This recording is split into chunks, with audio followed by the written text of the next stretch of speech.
सरेआम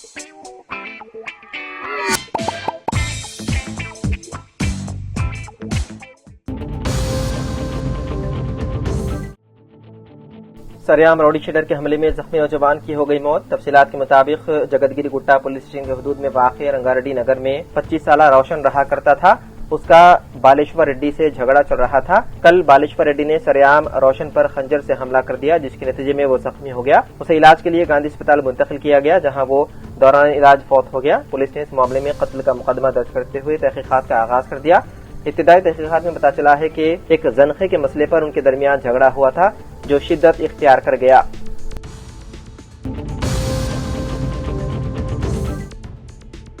रियासत आंध्र प्रदेश में एक बस शोलापोश हो गई। जराये के मुताबिक बारूतीपुरम मनियम जिले के पाचीपेंटा मंडल में रोडावाला के करीब यह हादसा पेश आया। विशाखापट्टनम से जयपुर जाने वाली ओडिशा आरटीसी की बस सुबह 7:30 बजे आंध्रा ओडिशा घाट रोड पर आतिशबाजी का शिकार हो गई। हादसे के वक्त बस में 5 मुसाफिर सवार थे।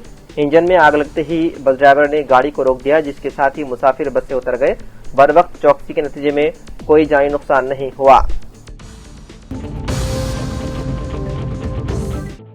वज़ीर आला रेवंत रेड्डी ने इल्जाम लगाया है कि जुबली हिल्स असेंबली हल्के में बीजेपी बीआरएस के नाम पर वोट मांग रही है। वो कांग्रेस उम्मीदवार नवीन यादव की हिमायत में शेखपेट में मुनक्किदा इंतखाबी मुहिम में हिस्सा ले रहे थे।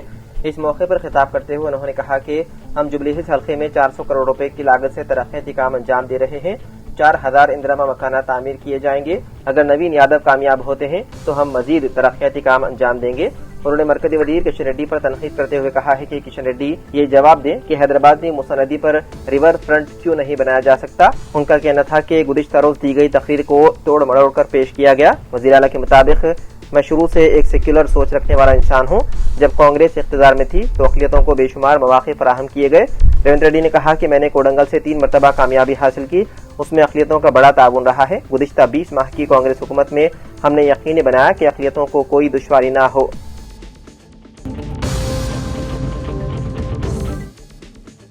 तेलंगाना के निजामाबाद जिले के फतेहनगर गांव में 24 अक्टूबर को श्यामला लक्ष्मी कत्ल केस में पुलिस ने 3 मुल्जिमान संगीता, मंगल बाबू और पद्मा को गिरफ्तार करके अदालत में पेश किया और रिमांड पर भेज दिया। पुलिस के मुताबिक मुल्जिमीन और मकतूला तवील अरसे से एक दूसरे को जानते थे और माली तनाज़ात के बाद मिलकर श्यामला लक्ष्मी को नशावर मशरूबात देकर गला दबाकर कत्ल किया और पेट्रोल छिड़ककर आग लगा दी। वाक़े की एफआईआर श्यामला लक्ष्मी की बहन श्यामला पोसानी ने दर्ज कराई। केस की तफ्तीश में इस मामले का इंकिशाफ हुआ है।